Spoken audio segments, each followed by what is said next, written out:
নমস্কাৰ MD plus নিউজলৈ সমূহ দৰ্শক মই মৃণালী স্বাগতম জনাইছোঁ আৰু এনেকুৱা খবৰবোৰ পাই থাকিবলৈ চেনেলটো ছাবস্ক্ৰাইব কৰি লাইক এটা দিব লগতে ভিডিঅ'টো শ্বেয়াৰ কৰিব নাপাহৰিব। গুৰুত্বপূৰ্ণ খবৰ লৈ আহিছোঁ। NRCত নাম আছে, আধাৰ ভোটাৰ ID আছে, তাৰ পিছতো স্বদেশীক লোকক বিদেশী সজোৱা হৈছে। সৰ্ববৃহৎ অভিযান চলি আছে। শ নাগৰিক ইতিমধ্যেই গ্ৰেপ্তাৰ কৰিছে। নেমচুৰ তৰফৰ পৰা এই মন্তব্য কৰিছে। মুছলমানৰ লগত এনেকুৱা কৰি চৰকাৰে আনন্দ লৈ আছে।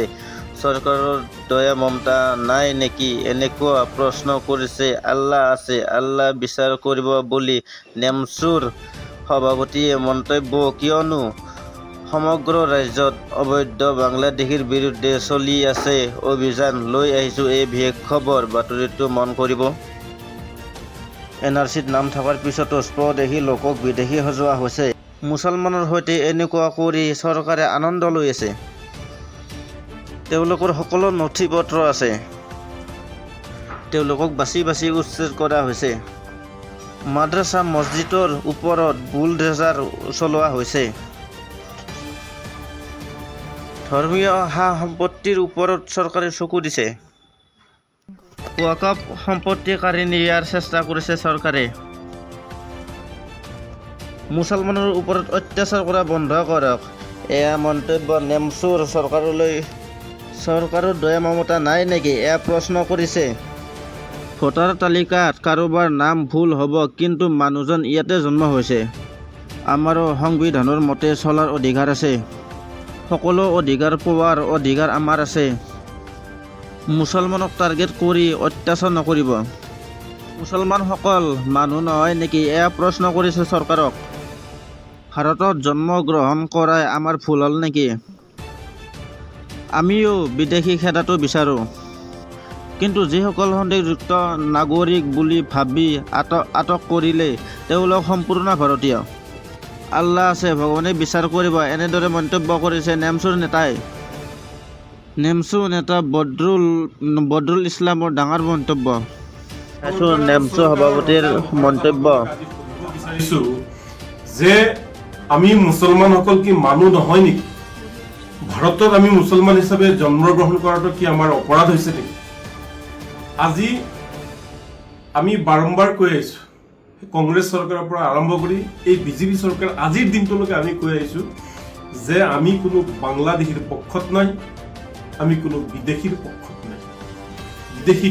বিদেশী খেদাত ভাৰতৰ অসমৰ প্ৰতিজন মুছলমানৰ সমৰ্থন আছে, প্ৰতিটো দল সংগঠনৰ সমৰ্থন আছে।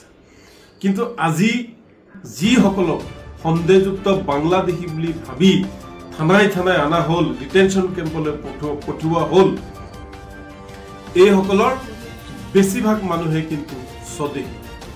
তেওঁলোকৰ আধাৰ কাৰ্ড আছে, পান কাৰ্ড আছে, ইয়াতে জন্মগ্ৰহণ কৰিছে, সকলো নথি পত্ৰ আছে। তেওঁলোকৰ মাক দেউতাক ইয়াৰে হয়, তেওঁলোকৰ ভায়েক ভনীয়েক ভাৰতীয় হয়, ভোট দিছে, সকলো চৰকাৰী সা সুবিধা পাইছে, এজনে চৰকাৰী চাকৰিও পাইছে, আমি দেখিবলৈ পাইছোঁ। সেই মানুহজনে চাকৰি কেনেকৈ পালে? বৰ ডাঙৰ প্ৰশ্ন। আচলতে কংগ্ৰেছ আৰু বিজেপি চৰকাৰৰ মাজত কোনো ধৰণৰ পাৰ্থক্য নাই। কংগ্ৰেছ আৰু বিজেপিয়ে মাথো মুছলমানসকলক টাৰ্গেট কৰি বাছি বাছি তেওঁলোকে অত্যাচাৰ কৰিছে। ডি ভোটাৰৰ নামত তেওঁলোকে অত্যাচাৰ কৰিয়ে আছে। অতীজৰ পৰা ডি ভোটাৰৰ নামত অত্যাচাৰ কৰিলে, তেওঁলোকে ডিটেনশ্যন কেম্প বনালে, ভয়ৰ ৰাজনীতি কৰিলে, আৰু সেয়া কংগ্ৰেছে সৃষ্টি কৰিছিল, আৰু এতিয়া বিজেপিয়ে তাক সৎ ব্যৱহাৰ কৰি আছে। বিজেপিয়ে এইবোৰ সৎ ব্যৱহাৰ কৰি তেওঁলোকে আনন্দ লৈ আছে। মুছলমানক অত্যাচাৰ কৰি তেওঁলোকে বিজেপিয়ে আজি আনন্দ লৈ আছে। সেয়াই নহয়, মুছলমানসকলক বাছি বাছি উচ্ছেদ কৰা হ'ল। মুছলমানসকলৰ বিভিন্ন ঠাইত, ভাৰতৰ বিভিন্ন ঠাইত মছজিদ, দৰগাহ ইত্যাদিৰ ওপৰত বুলডোজাৰ চলি ভাঙি দিয়া হৈ আছে।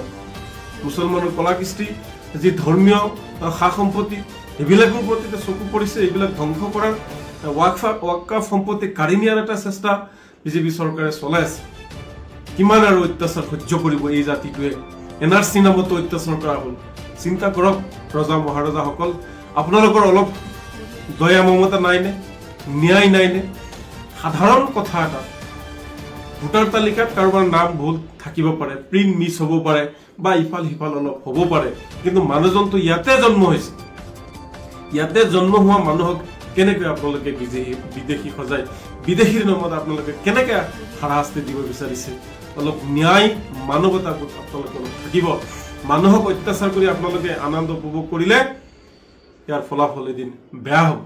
ভগৱান আছে, আল্লাহ আছে, ভগৱানে এদিন বিচাৰ কৰিব। গতিকে সকলোৱে মুখ্যমন্ত্ৰী হিমন্ত বিশ্ব শৰ্মা, নৰেন্দ্ৰ মোদীও ভগৱানৰ দান, আমি মুছলমানসকলক ভগৱানৰ দান। গতিকে আমাক ইমান অন্যায় অত্যাচাৰ নকৰিব।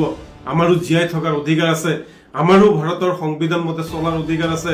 ভাৰতৰ সংবিধান মতে আমাৰ যিসমূহ প্ৰাপ্য অধিকাৰ সেইসমূহ আমি পোৱাৰ অধিকাৰ আছে।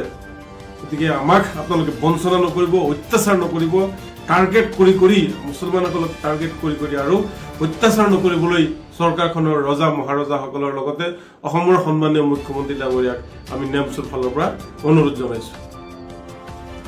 চৰকাৰ আৰু চৰকাৰৰ ৰজা মহাৰজাসকলক আজি সুধিব বিচাৰিছো যে আমি মুছলমানসকল কি মানুহ নহয় নেকি? ভাৰতত আমি মুছলমান হিচাপে জন্মগ্ৰহণ কৰাটো কি আমাৰ অপৰাধ হৈছে নেকি?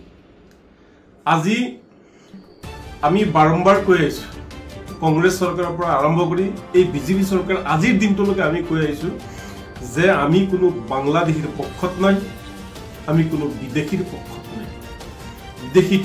বিদেশী খেদাত ভাৰতৰ অসমৰ প্ৰতিজন মুছলমানৰ সমৰ্থন আছে, প্ৰতিটো দল সংগঠনৰ সমৰ্থন আছে। কিন্তু আজি যিসকলক সন্দেহযুক্ত বাংলাদেশী বুলি ভাবি থানাই অনা হ'ল, ডিটেনশ্যন কেম্পলৈ পঠিওৱা হ'ল, এইসকলৰ বেছিভাগ মানুহে কিন্তু স্বদেশী। তেওঁলোকৰ আধাৰ কাৰ্ড আছে, পান কাৰ্ড আছে, ইয়াতে জন্মগ্ৰহণ কৰিছে, সকলো নথি পত্ৰ আছে।